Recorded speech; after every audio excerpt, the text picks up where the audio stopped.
Dow holding on to gains right now of 244 points. One stock story involving a Dow Jones component is continuing to send turbulence through the markets, and it is Boeing. Today it happens to be higher, but the Federal Aviation Administration is holding a closed-door, 3-hour-long meeting at FAA headquarters in Washington, D.C. Apparently, there are representatives from the 3 American air carriers that own Boeing 737 MAX jets: American, United, and Southwest. And officials from 3 different labor unions are apparently also in attendance. 300 or so Boeing 737 MAX jets have been grounded worldwide, many airlines putting them on the ground after nearly 350 people died in 2 separate crashes, one in Indonesia in October, another in Ethiopia just last month. Showing its skepticism that Boeing can fix the situation sooner rather than later, Southwest has made the decision to remove Boeing 737 MAX jets from its flight schedules all the way through early August. But that actually may now be conservative of an estimate. Wall Street Journal's Andrew Tangel has been reporting from the front lines of this Boeing saga. To the meeting first that's going on today. Deduce for our viewers what they're discussing, FAA and U.S. Airlines. U.S. Airlines and the pilot unions want to know how the work on this software fix for the 737 MAX is progressing.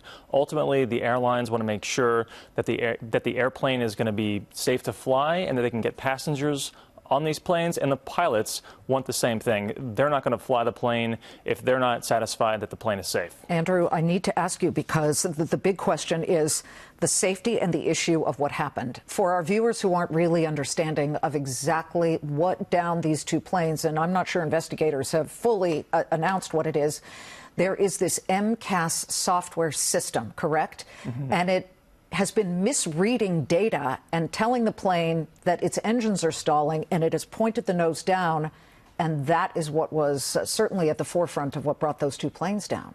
Neither investigation in the Lion Air crash in October in Indonesia nor the crash in Ethiopia on March 10th, neither has been completed yet. But investigators in both cases have released preliminary findings, and both preliminary reports have implicated this MCAS flight control system in the MAX jet.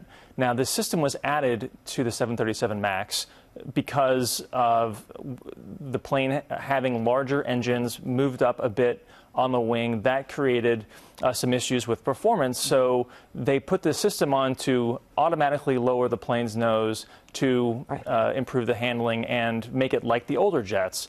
Now, in both cases, that system apparently misfired. So it was the sensor, and they've added another sensor. There have been close to 100 test flights since the grounding of these jets, and Dennis Muhlenberg, the CEO of Boeing, has been on some of those test flights, and he says, okay, we're pretty sure we've got this fixed. But it becomes a question of whether everybody else believes that. You know, China took the lead in grounding the Boeing jets, which in a way showed their muscle, but everybody else followed.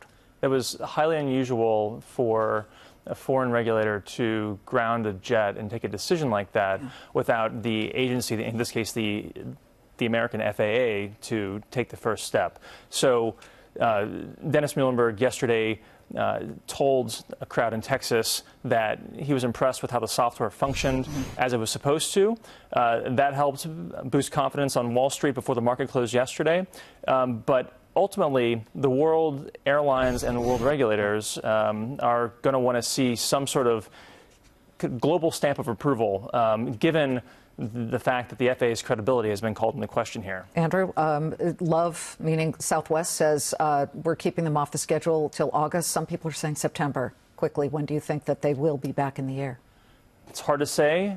Airlines can add the schedules back into the system, the schedules when the plane is ready to fly, but it could be longer. Andrew Tangel of the Wall Street Journal. Folks, he's been out front in breaking stories right and left on Boeing. We're watching it, and thank you very much for your great reporting.